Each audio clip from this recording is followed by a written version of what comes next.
नमस्कार दोस्तों, medical school channel में आप लोगों का स्वागत है। दोस्तों, आज से मैं अपने चैनल में कई तरह की जो क्रीम्स यानी ऑइंटमेंट्स हैं जिनको हम कभी न कभी यूज़ कर रहे होते हैं, इनके बारे में जानकारी लाया हूँ। प्रत्येक वीडियो में एक नई क्रीम के साथ आप लोगों के बीच आऊँगा। आज की जो क्रीम है वो है सिप्लाडिन।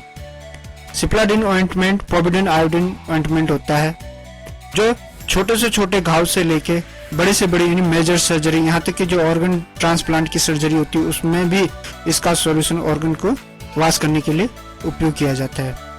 तो दोस्तों, हम लोग क्योंकि फर्स्ट एड बॉक्स में ये सिप्लाडिन क्रीम मिलती है, हमें इसका जानकारी होना चाहिए कि हम इसे कब कैसे यूज़ करें, इसके क्या साइड इफेक्ट हैं और कैसे इनसे बचा जाए।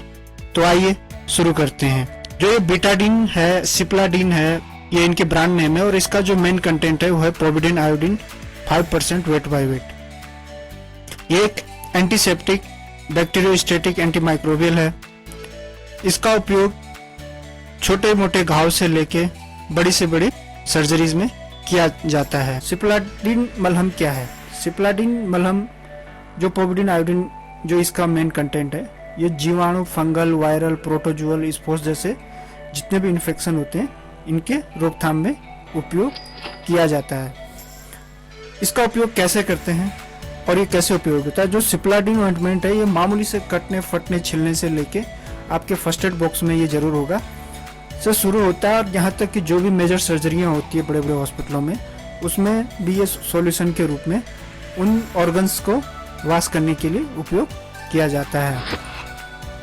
सिप्लाडिन ऑइंटमेंट जो 5% के रूप में आता है, ये साधारण से जलने, कटने, फटने और साधारण से संक्रमण की रोकथाम के लिए पट्टी के साथ पट्टी बदलने के दौरान इसका उपयोग किया जाता है। इसके अलावा मुंह में एंटीबैक्टीरियल की तरह जो वायरस से संक्रमण हो जाते हैं, बैक्टीरिया का संक्रमण हो जाता है, उसमें भी इसके गार्गल्स के रूप में भी इसका उपयोग होता है।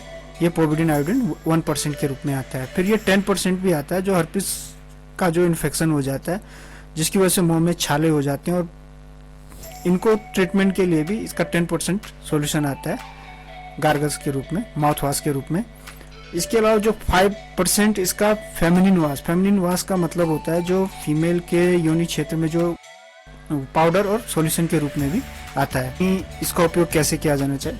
इसको 7 दिनों तक, ऐसा तो कोई स्पेसिफिक नहीं होता है कि इसको ऐसे इतने ही दिनों तक यूज़ किया जाए, ये किया जाए। जिस हिसाब से घाव होता है और घाव जिस हिसाब से भरने में समय लेता है, उसी हिसाब से इसका उपयोग किया जाता है। जो नॉर्मली रखा गया है कि 7 दिनों तक इसको 2 से 3 बार एक दिन में लगाएं।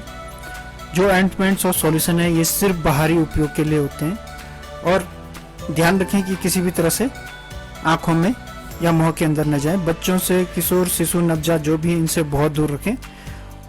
और इन पर उपयोग करने से कभी कभी वायलेट कलर की स्टेनिंग हो जाती है, जो धीरे धीरे अपने आप से भी ये कलर छूट जाता है, तो इसमें कोई घबराने वाली बात नहीं होती है। अभी है सिप्लाडिन से सावधानियां उन मरीजों को जो आयोडीन के प्रति अति संवेदनशील है, क्योंकि इसका जो मेन कंटेंट वो पॉविडन आयोडीन है।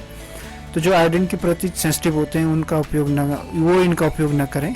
थायराइड के मरीज होते हैं या गुर्दे संबंधी बीमारियों में भी इसको सावधानी से उपयोग किया जाता है। आँखों से बचाया जाता है। तो जहाँ तक हो सके इस तरह के मरीज इसका उपयोग बिना डॉक्टरी सलाह के न करें। गहरे घाव और पशु के काटने या गंभीर रूप से जलने के उपयोग करते समय सावधानी रखनी चाहिए। इसमें तो इनका उपयोग न करें और करें तो तभी करें जब आपको डॉक्टरी परामर्श हो। कुछ मामलों में गहरे घाव में पॉविडन आयोडीन का उपयोग करने से आयोडीन एक्सपोजर की वजह से किडनी में हानि हो जाती है। गर्भवती महिला और भ्रूण के जोखिम के अनुपात का आकलन करने के बाद ही इसे गर्भावस्था के दौरान उपयोग करना चाहिए। बिना पर्चे के इसका उपयोग नहीं करना चाहिए। स्तनपान करने वाली मां को भी बिना चिकित्सीय सलाह के इसका उपयोग नहीं करना चाहिए। सिप्लाडिन मलहम के जो साइड इफेक्ट होते हैं ऐसे तो जनरली देखे नहीं गए हैं, लेकिन कभी कभी जैसे बर्निंग सेंसेशन होना, रेडनेस आना, थायराइड में असंतुलन होना, इस तरह के, या नीलापन आ जाना, इस तरह की समस्याएं आती हैं। इसका जो स्टोरेज है किस तरीके से होना चाहिए? एक तो देख लें कि दवा एक्सपायरी ना हो, बच्चों की पहुंच से दूर रखें, इसे कमरे के तापमान पर सीधे और प्रकाश तथा गर्मी से बचाकर रखें। सिप्लाडिन मलहम कब बनाया गया? 1914 से 1918 प्रथम विश्व युद्ध में अलेक्जेंडर फ्लेमिंग ने सैनिकों के घावों के संक्रमण को कम करने के लिए यह आयोडीन की खोज की थी।